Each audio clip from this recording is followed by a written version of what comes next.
Okay, so today we're going to talk about suffering in the Great Depression. Right, yesterday we talked kind of about how it happened, what was going on economically, what's going on politically in terms of like precursors to the Great Depression. Technically, we make the argument that the Great Depression started October 1929 because that's when the stock market crashed. But yesterday we looked more at like build up to it in the sense that remember agriculture is going down, production is staying the same, but consumerism is going down. So now we're overproducing. So companies are running out of money, so they have to borrow, and then they pretend that they have a lot of money, but it's not their money, it's the bank's money. So people start to question that kind of mentality of knowing where businesses are in terms of like how much capital they have. And then people pull their stocks from the company, and then brokers have to borrow money from the banks. Banks don't have the money because they gave it to the companies, which is why this whole thing is happening. So October 1929 is when the stock market crashes. After the stock market crashes, people just like they lose their trust in the banking system, they lose their trust in the economy, and everybody starts to run out of money. Okay, so today we'll look at like socially what's happening, and then at the end we'll look a little bit politically. We'll look at what Herbert Hoover tries to do to fix the Great Depression. So first I want us to just kind of look at these pictures. All three of these are from the Great Depression. This first one here is like your stereotypical soup line or food line. If you've ever been to Washington, D.C. and you've been to the FDR Memorial, you see one of these as statues. Right, free donuts, soup, coffee, donuts for the unemployed. If we're looking at the guys in this picture, they don't necessarily look homeless, right? They all have like this guy's in his full suit with his cute little hat. These guys have like newsboy hat. His shoes don't look as like fancy, right? But it's not that like everybody becomes automatically homeless. They just lose their job. Savings are still a thing, kind of, so people have money. They just don't have a continuous income. So the government sets up these soup lines. So mostly husbands can go get some soup, can go get coffee and a donut before they then go try to get a job. Jobs that are being offered during the Great Depression are not consistent jobs. It's not like you go and you're hired and you have that job for the next 40 years. You go and you get a job for that day. And the majority of these jobs are manual labor jobs. So, like working down at the docks or working in some sort of like loading facility where they pick, 5, 10 guys a day and you work for that day, and then great. Tomorrow everybody goes back and they try to pick 5 more guys that will do the job for that day, and then it's just the same thing over and over. If you've ever seen the movie Cinderella Man,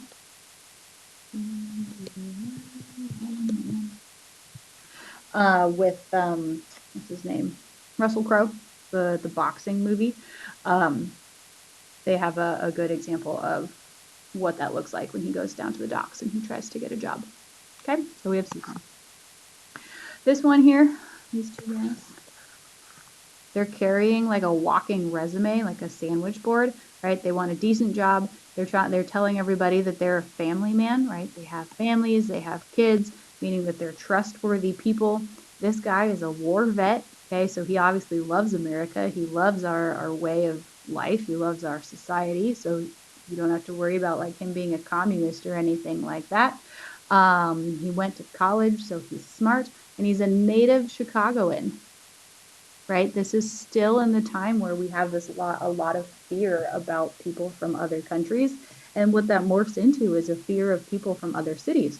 Because what happens is as larger cities stay somewhat functioning, people from the Midwest and from failing parts of the country try to like move to all of these economically stable cities and take all of the jobs. And then all of the people that are from these cities are like, no, no, no, this is my town.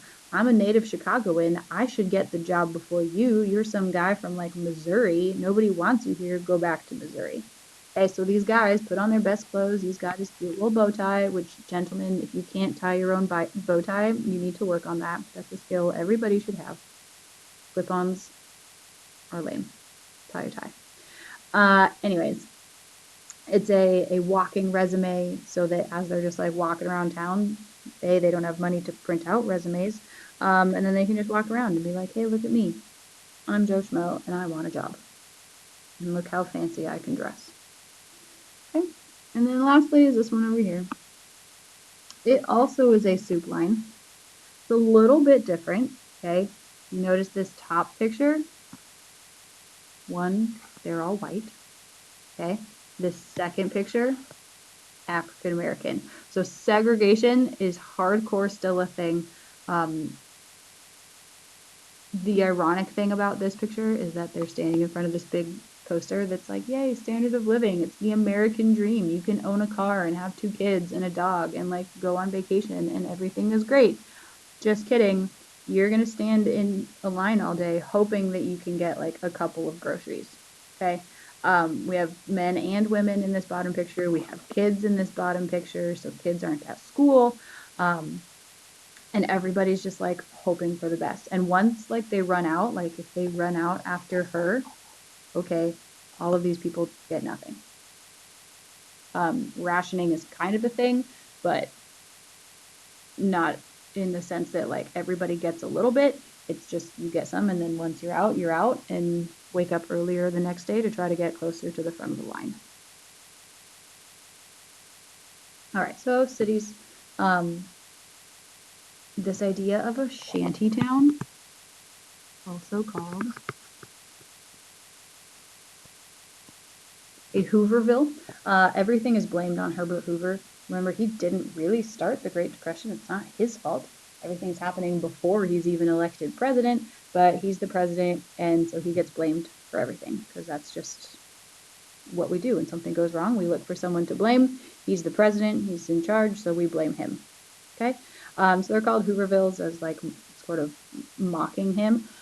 This picture over here, okay, in the background, right, we got a major city going on. Here's a nice big tower over here. We got some factories with their smoke. We have our skyscrapers over here. And then we have all of this, okay? Bigger. There you go. Okay. These are all tiny little houses. There's a house right there. There's one right here. There's one over there. These are all just little houses that are built basically out of like plywood and whatever random pieces of wood that can be found. They're thrown together, and that's where people live because the bank has to foreclose on a bunch of houses, meaning all of the like home loans that people haven't paid back yet. When you take out a loan from the bank, technically the bank owns your home. Until you pay off your loan, the bank owns your home. So the bank, being out of money, is having to foreclose on all of these homes and take all of these homes back because they need the money. Because they're trying to stay in business too. So they foreclose on all these houses. So now a bunch of people have nowhere to live. So they move to the outskirts of the city into these tiny little like 1-room huts. This is where they live. Can they still get into the city every day to like try to get a job every day? Sure, they can. Is their life super great? I mean, they have a roof over their head. Is it all just built on dirt? And like if it starts to rain one day, you're going to have a muddy floor and a soggy roof? Well, yeah. Is there a lot of crime going on in here because like the police don't want to come out here? Yeah. Are there a lot of people that are like tricksters and trying to weasel their way into people's homes and stuff and then steal all their stuff? Yeah. But you got a roof, so like it's not terrible. Here's just a wider picture. People dressed a lot cooler back then. Look at this guy. He's cool hat. Fancy. Okay. Soup lines, red lines, very top. Okay, so they're called shanty towns, the Hoovervilles. This is like the kind of janky suburbs of the downtown area.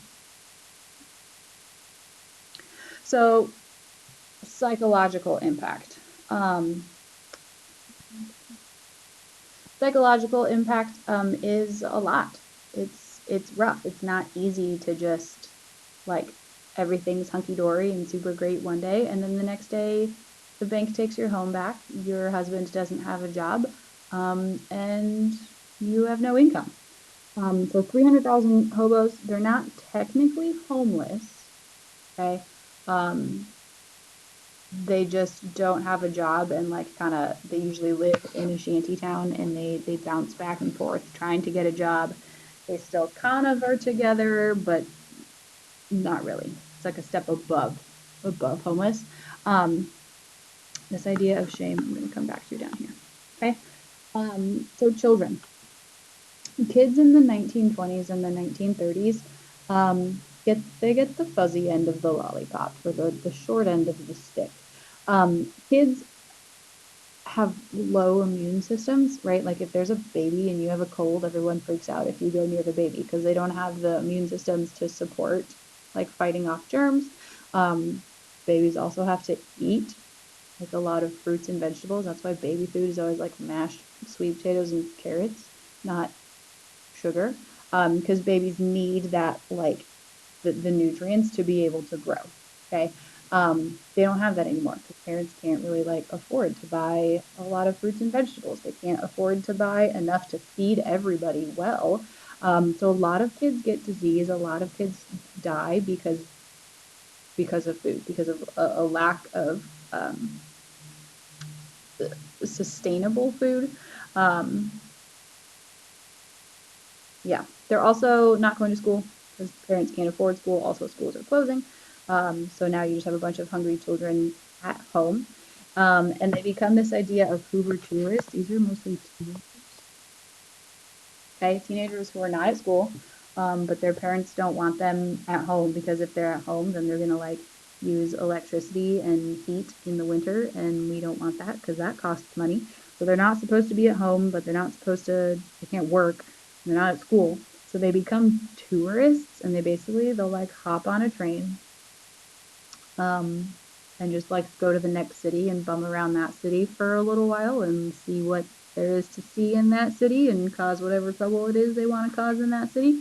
And at the end of the day, they hop on the train as stowaways. They don't like buy a ticket. They hop back on the train and then back to their home city they go and they go home for whatever sort of dinner their mom has hopefully cooked up.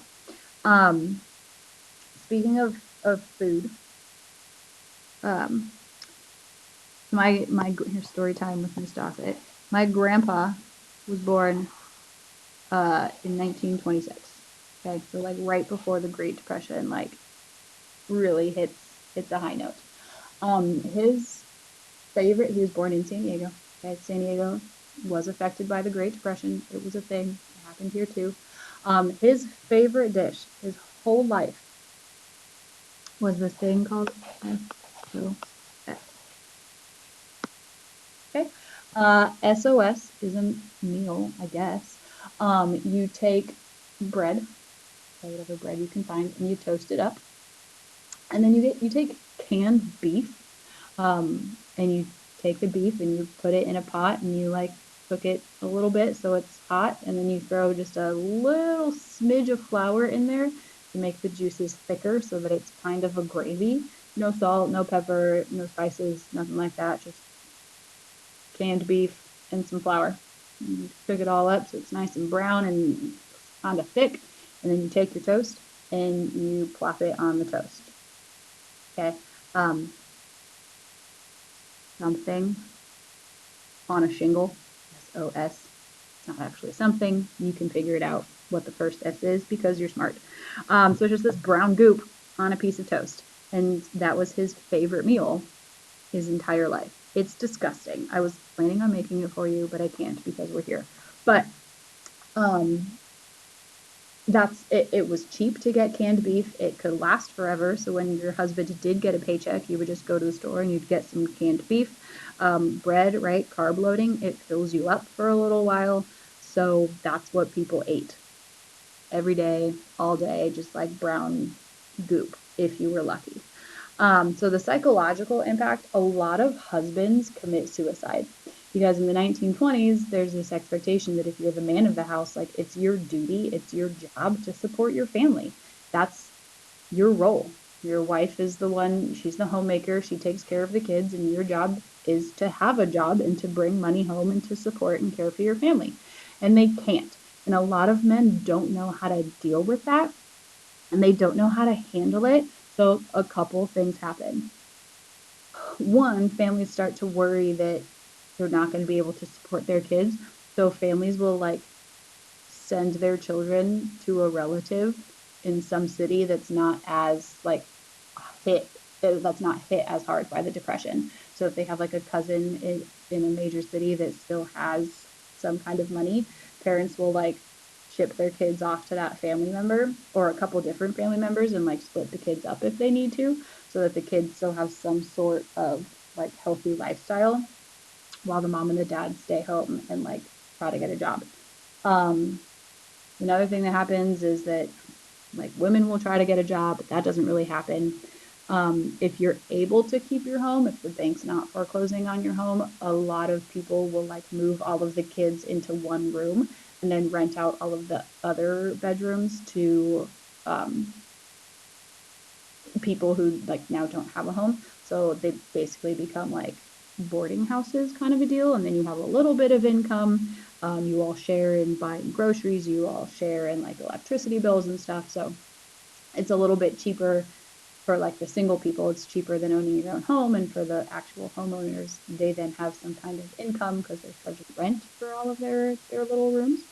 Um, or if, you know, husbands just can't handle it, they can't handle the pressure, they can't handle the shame, the suicide rate is through the roof because they don't know how to handle it. People are getting divorces all the time.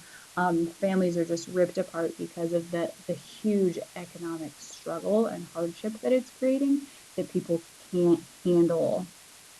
Like they just don't know how to deal with the pain and with the struggle.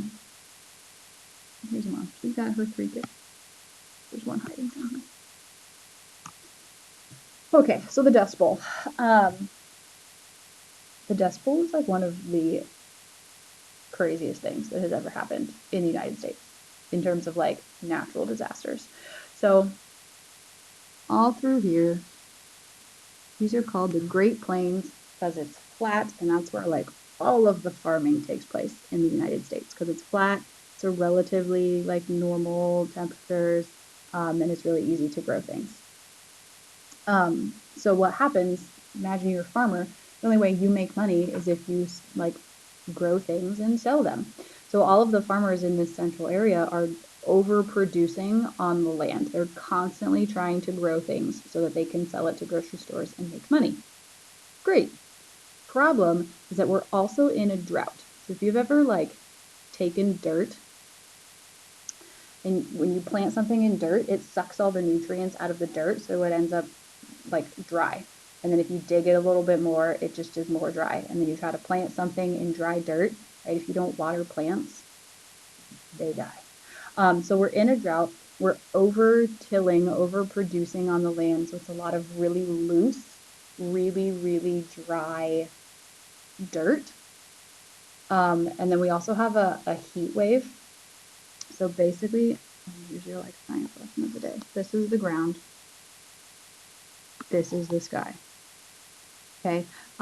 There's an electric current that's like always going between like the air and the ground. That's just a fact of life. What happens? We've got, you know, you have like a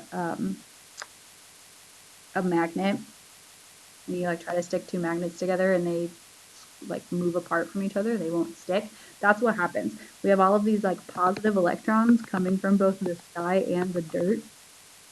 And there's so much that like we get this little like pocket of air between the ground and like dirt particles. So they're like being pulled up to the sky but then shot back down. So slowly this little like air pocket gets bigger. So we eventually get all of this basically static electricity surrounded by dirt that looks like this. This is all dirt. This is a house, like a normal, regular home. This is then just a wall of dust. Yes, it's a black and white picture, but this is all still like complete dust. This red part here is the hub of it. There were dust storms that took place in Kansas that you could see from New York. Like you could be at the Statue of Liberty and you can see the dust coming. It's so high, it's so thick. This is a car, what's left of the car, right? That's just the entire bottom half of the car is covered. The winds are somewhere between like 50 and 75 miles an hour of dust, not just wind, like dust flinging around you. People during dust storms, they would like tie themselves to a house, like to their house, so that if they're like out working in the yard and a dust storm comes, because it's moving so quickly, like it'll be totally fine and sunny, and then 5 minutes later, you're in a black cloud of dust. So people will tie themselves to their house so that if a dust storm comes, they can just follow the rope back to their home. Cows die of suffocation, all four, like their lungs just fill with dust. People die if a dust storm comes at night and they're asleep. The dust gets into their home and they die. So we start to get this like farmers are running out of money because you can't really farm in this, right? It can't happen. You can't farm anything on this land. This is all just like loose sand that nothing's going to grow in. So we get this mass exodus out of the Great Plains. They realize that if going east, all of these cities are already like majorly hit by the Great Depression. So a lot of people from like Oklahoma, Kansas, Nebraska leave and they come to California. They come to California because all of, if you've ever driven anywhere in California, this is all farm country. They're good at farming. So all of these people from the Dust Bowl bail on the central parts of the United States and they come to California looking for a new job, looking for a new home. Great.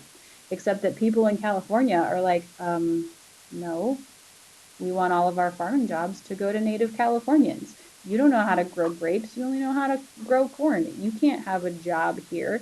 And so all of these people load up their trucks and they come to California in hopes of like having a career and having a job. And they get here and then there's just this like, it's not racism, but like stateism about who we want to have here. And we don't like the fact that people from Oklahoma come to California. Okay. Okay, so then Herbert Hoover. I forgot to add his name.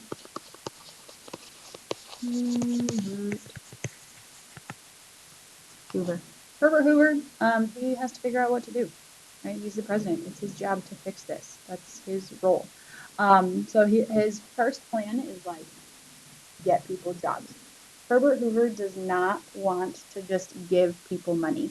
It is his philosophy that if the federal government just gives people money, will they be happy that they have money? Sure. But will they be motivated to do any work? No. Will they become just completely dependent on the government and expect the government to pay all of their bills? Yeah. And he's like, that's not going to work long term. It's not like in the moment handing someone $5, yeah, great. Now they can go get a hamburger, they can eat lunch, and everything's fine. But that's not really going to solve any problems like long-term big picture. If Hoover wants to fix this and he wants to keep people's morale up and he wants to like get people excited about functioning as a society again, then he needs to get people jobs. So he does. Okay. He gets people to build the Boulder Dam. If you've ever seen a dam, they are huge. Okay. They don't just like build themselves overnight. So he has to hire a bunch of people using government money, yes. But instead of just giving people the money, he gives people the job and then they feel as though they've earned that money and they have more of a like respect and appreciation for the money than if the government had just handed it to them. It provides electricity for a lot of people on the West Coast, which is great because it's cheaper because we're getting it closer. It's not like just coming in on electric wires from the East Coast. Flood controls that we're able to actually farm things and water supply. California, we are a desert. you didn't know, Southern California is a desert, technically speaking. I know it doesn't seem like it in San Diego, but we are a desert. Um, we get all of our water from the Colorado River, where it all comes from. Um, and it's the Colorado River is not super close to us. It's at the border with Arizona.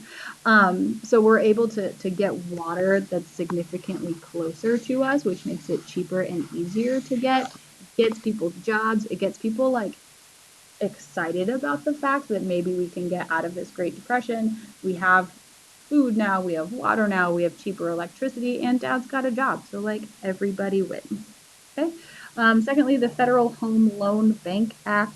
I don't know why they couldn't have come up with a shorter name, but basically what happens is it's Hoover's way of making sure that people don't lose their houses.